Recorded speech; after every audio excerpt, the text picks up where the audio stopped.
ನಮಸ್ಕಾರ. ನೀವು ನೋಡ್ತಾ ಇದ್ದೀರಾ ಟಿವಿ ವಿಕ್ರಮ ವಿಶೇಷ ಕಾರ್ಯಕ್ರಮಕ್ಕೆ ಸ್ವಾಗತ. ನಾನು ಜೆಸಿಲ್ ಡಿಸೋಜಾ. ನೀವು ಇಲ್ಲಿ ತನಕ ಟಿವಿ ವಿಕ್ರಮವನ್ನು ಸಬ್ಸ್ಕ್ರೈಬ್ ಮಾಡದೇ ಇದ್ದರೆ ತಕ್ಷಣ ಸಬ್ಸ್ಕ್ರೈಬ್ ಮಾಡಿ. ಏನಾಗ್ತಾ ಇದೆ ರಾಜ್ಯ ಕಾಂಗ್ರೆಸ್ಸಲ್ಲಿ? ನನಗೆ ಯಾರ ಬೆಂಬಲವೂ ಬೇಡ, ನಾನು ಒಂಟಿ ಸಲ್ಗ ಅಂತಿದ್ದ ಡಿ.ಕೆ. ಶಿವಕುಮಾರ್ ಮೆತ್ತಗಾಗ್ಬಿಟ್ರಾ? ಸಿ.ಎಂ. ಸಿದ್ದರಾಮಯ್ಯ ಬಣದ ಚೆಕ್ಮೇಟ್ಗೆ ಬಂಡೆ ಅತ್ತಿತ್ತ ಕದಲದೆ ನಿಂತಲ್ಲೇ ನಿಂತು ಹೋದ್ರಾ? ಡಿ.ಕೆ.ಶಿ ಸಿ.ಎಂ. ಆಗುವ ಕನಸು ಕಾಣೋದೇ ಬಿಟ್ರಾ? ಅಥವಾ ಸೈಲೆಂಟ್ ಆಗಿಯೇ ಡಿ.ಕೆ.ಶಿ ಸಿದ್ದು ಬಣಕ್ಕೆ ಉತ್ತರ ಕೊಡ್ತಾ ಇದ್ದಾರಾ? ಇವತ್ತಿನ ರಾಜ್ಯ ಕಾಂಗ್ರೆಸ್ ಪಕ್ಷದಲ್ಲಿ ಹೀಗೆ 108 ಪ್ರಶ್ನೆಗಳು ಹುಟ್ಟೋಕ್ಕೆ ಶುರುವಾಗಿದೆ. ಸಿದ್ದರಾಮಯ್ಯ ಅವರ ಟೈಮ್ ಮುಗೀತು, ಇನ್ನು ಡಿ.ಕೆ.ಶಿ ಪರ್ವ ಶುರುವಾಗಲಿದೆ ಅಂತೆಲ್ಲ ಎಲ್ಲರೂ ಅಂದ್ಕೊಂಡಿದ್ರು. ಆದರೆ ಅಷ್ಟರಲ್ಲಿ ಸಿದ್ದರಾಮಯ್ಯ ಅವರ ಅಸಲಿ ಆಟ ಶುರುವಾಯಿತು. ಜಮೀರ್ ಅಹಮದ್ ಖಾನ್, ಸತೀಶ್ ಜಾರಕಿಹೊಳಿ, ಈಗ ರಾಜಣ್ಣ ಡಿ.ಕೆ.ಶಿಯನ್ನ ಬಿಟ್ಟು ಬಿಡದೆ ಕಾಡ್ತಾ ಇದ್ದಾರೆ. ಒಂದೊಂದೇ ಹೊಡೆತಕ್ಕೆ ಡಿ.ಕೆ.ಶಿ ಯಾಕೋ ಮೆತ್ತಗಾಗ್ಬಿಟ್ರಾ? ಸಿದ್ದರಾಮಯ್ಯ ಅವರ ಮುಂದೆ ಮಂಡಿ ಊರ್ಬಿಟ್ರಾ ಅನ್ನುವ ಪ್ರಶ್ನೆಗಳು ಹುಟ್ಟಿಕೊಳ್ತಾ ಇದೆ.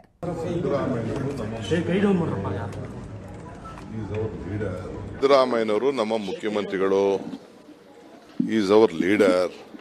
ಎಲ್ಲ ಚುನಾವಣೆಗೂ ಬೇಕು, ಜಿಲ್ಲಾ ಪಂಚಾಯತಿಗೆ ಬೇಕು, ತಾಲೂಕ್ ಪಂಚಾಯತಿ ಬೇಕು, ಅಸೆಂಬ್ಲಿಗೆ ಬೇಕು, ಪಾರ್ಲಿಮೆಂಟ್ಗೆ ಬೇಕು. Is our leader. Congress party ಅವ್ರಿಗೆ 2 ಬಾರಿ ಮುಖ್ಯಮಂತ್ರಿ ಕೊಟ್ಟಿದೆ. ಅವ್ರಿಗೇನು ದಿನ ಬೆಳಗ್ಗೆ ಸಾಯಂಕಾಲ ಅವ್ರ ಸುದ್ದಿ ಎತ್ಕೊಂಡು ಅವ್ರ ಹೆಸರನ್ನ ದುರ್ಬಳಕೆ ಮಾಡ್ಕೊಳ್ಳೋದು ಯಾರು ಅವಶ್ಯಕತೆನೂ ಇಲ್ಲ. Is our leader, no doubt, unquestioned leader of the Congress party. ಇಡೀ ದೇಶಕ್ಕೆ ಸೆಕೆಂಡ್ ಟೈಮ್ ಒಬ್ಬ ಚೀಫ್ ಮಿನಿಸ್ಟರ್ ಕೆಲಸ ಮಾಡ್ತಾ ಇದ್ದಾರೆ, ಒಳ್ಳೆ ಕೆಲಸ ಮಾಡ್ತಾ ಇದ್ದಾರೆ.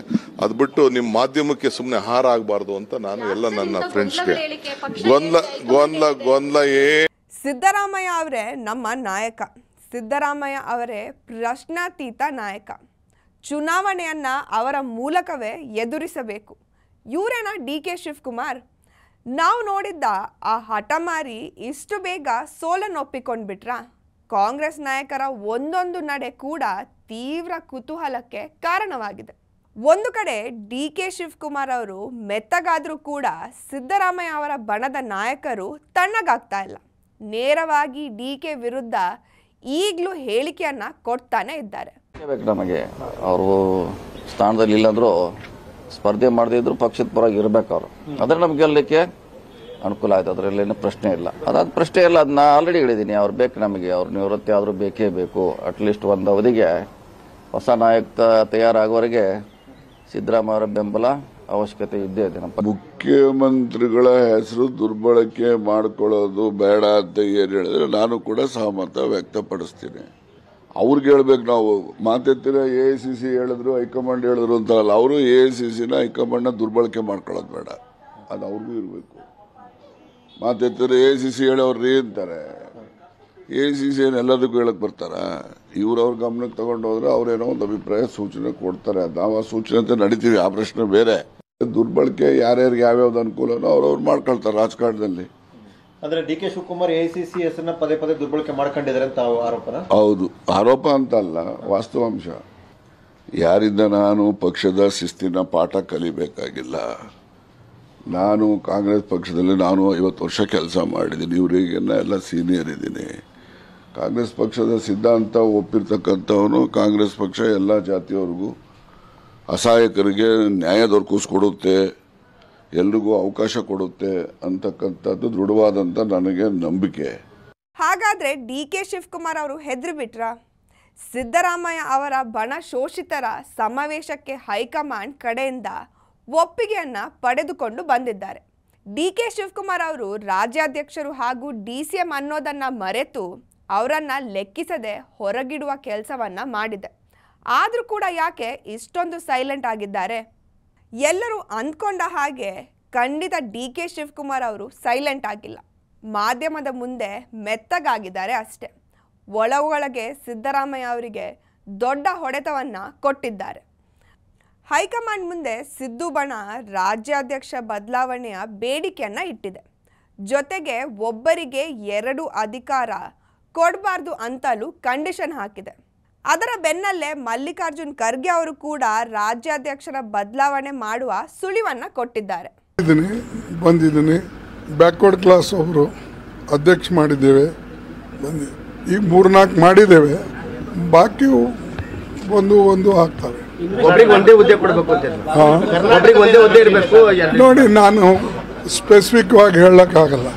ಬರೋದೇನಂದ್ರೆ ಅಲ್ಲಿ ಹೋದ ಕೂಡಲೇ ವ್ಯತ್ಯಾಸಗಳಾಗ್ತಾವೆ ನಿಮಗೆ. ಇದರಲ್ಲಿ ನಾವು ಯಾವ್ಯಾವ ಒಂದು ಆಗಿ ಮಾಡ್ತಾ ಇದ್ದೇವೆ. ಮತ್ತು ಇನ್ನೊಂದು 2-3 ದಿವಸದಲ್ಲಿ ಇನ್ನೊಂದು 2-3 ಸ್ಟೇಟ್ಗಳನ್ನು ಮಾಡ್ತೇವೆ. ಮತ್ತು ಕೆಲವು ಕಡೆ ಆಫೀಸ್ ಬೇರರ್ಸ್ ಏನು ಮಾಡಿಲ್ಲ, ಆ ಆಫೀಸ್ ಬೇರರ್ಸು ಮಾಡ್ತೇವೆ. ಮತ್ತು ಬೇರೆ ಬೇರೆ ಸೆಲ್ಲು ಡಿಪಾರ್ಟ್ಮೆಂಟು ಯಾವ್ಯಾವ ಮಾಡಬೇಕು ಅದನ್ನು ಒಂದು 5-8 ದಿವಸನಾಗ ಮಾಡಿ ಮುಗಿಸ್ತೇವೆ. ಆ ಪರಮೇಶ್ವರ್ ಬಂದ ಭೇಟಿಯಾದ, ಶಿವಕುಮಾರ್ ಬಂದ ಭೇಟಿಯಾದ, ಜಾರಕಿಹೊಳಿ ಬಂದ ಭೇಟಿಯಾದ. ನಾನು AICC ಪ್ರೆಸಿಡೆಂಟ್ ಇದ್ದೀನಿ, ಏನು ದೊಡ್ಡ ಮಾತಾ? ಎಲ್ಲರೂ ಬರ್ತಾರೆ, ಭೇಟಿ ಆಗ್ತಾರೆ. ನಮ್ಮವರು ಕರ್ನಾಟಕದವರು ಸ್ವಲ್ಪ ಸಲ್ಗಿ ಇರ್ತದೆ, ಸಹಜವಾಗಿ ಫೋನ್ ಮಾಡಿ ಕೂಡಲೇ ಅವರಿಗೆ ಅಪಾಯಿಂಟ್ಮೆಂಟ್ ಸಿಗ್ತದೆ, ಬಂದುಬಿಡ್ತಾರೆ. ನಾವು ಬ್ಯಾಡಲ್ಲಕ್ಕಾಗ್ತದ? ಇಷ್ಟೆಲ್ಲ ಆದ್ಮೇಲೆ ಕೂಡ DK ಶಿವಕುಮಾರ್ ಅವರು ಸುಮ್ಮನಿರ್ತಾರೆ ಅಂದರೆ ಅದು ಮೂರ್ಖತನ. DKಶಿ ಕಾದು ಹೊಡೆಯುವ ತಂತ್ರವನ್ನು ಇಲ್ಲಿ ಬಳಸ್ತಾ ಇದ್ದಾರೆ. ಹೈಕಮಾಂಡ್ DKಶಿ ಮುಂದೆ ಈ ವಿಷಯವನ್ನು ಇಟ್ಟಾಗ DK ಎಲ್ಲದಕ್ಕೂ ಓಕೆ ಅಂತಲೇ ಅಂದರು. ಅಧ್ಯಕ್ಷ ಸ್ಥಾನವನ್ನು ಬದಲಾಯಿಸಬೇಕು ಅಂದರೆ ಅದಕ್ಕೂ ಓಕೆ ಅಂದಿದ್ದಾರೆ. ಆದರೆ ಅದರ ಜೊತೆಗೆ CM ಸ್ಥಾನವನ್ನು ಕೂಡ ಬದಲಾಯಿಸಬೇಕು. ಇದು ಹೈಕಮಾಂಡ್ ಮುಂದೆ DKಶಿ ಇಟ್ಟಿರುವ ಚೆಕ್ಮೇಟ್. ಇದನ್ನು ಕೇಳಿ ಸ್ವತಃ ಕಾಂಗ್ರೆಸ್ ಹೈಕಮಾಂಡ್ ಕಕ್ಕಾಬಿಕ್ಕಿಯಾಗಿದೆ. ಯಾಕಂದರೆ DKಶಿ ಕೇಳೋದ್ರಲ್ಲಿ ಒಂದು ನ್ಯಾಯ ಇದೆ. ಬದಲಾವಣೆ ಅಂತ ಮಾಡಿದರೆ ಎಲ್ಲವನ್ನ ಕೂಡ ಬದಲಾವಣೆ ಮಾಡಬೇಕು. DK ಶಿವಕುಮಾರ್ ಅವರಿಗೆ ಒಂದು ನ್ಯಾಯ, ಸಿದ್ದರಾಮಯ್ಯ ಅವರಿಗೆ ಒಂದು ನ್ಯಾಯ ಹೇಗೆ? ಅದಲ್ಲದೆ ಸಚಿವ ಸಂಪುಟದ ವಿಸ್ತರಣೆ ಪ್ರಸ್ತಾಪ ಹೈಕಮಾಂಡ್ ಇಟ್ಟಿದ್ದಾಗ ಆಗಲೂ ಕೂಡ ಇದೇ ಮಾತನ್ನು DK ಶಿವಕುಮಾರ್ ಅವರು ಹೇಳಿದ್ದು, ಸಚಿವ ಸಂಪುಟದ ಜೊತೆಗೆ CM ಬದಲಾವಣೆ ಕೂಡ ಮಾಡಿ ಅನ್ನೋದಾಗಿ. ಇದು ಕಾಂಗ್ರೆಸ್ ಹೈಕಮಾಂಡ್ಗೆ ಒಂದು ನುಂಗಲಾರದ ತುತ್ತಾಗಿ ಬಿಟ್ಟಿದೆ.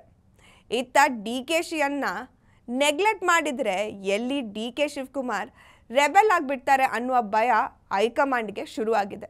ಆಲ್ರೆಡಿ DK ಶಿವಕುಮಾರ್ ಅವರು ಕುಂಭಮೇಳಕ್ಕೆ ಹೋಗಿ ಹೈಕಮಾಂಡ್ಗೆ ಬಿಸಿಯನ್ನು ಮುಟ್ಟಿಸಿದ್ದಾರೆ. ಒಂದು ಕಾಲು BJPಗೆ ಇಟ್ಟಿದ್ದಾರೆ ಅನ್ನುವ ಹಿಂಟ್ ಕೂಡ ಕೊಟ್ಟಿದ್ದಾರೆ.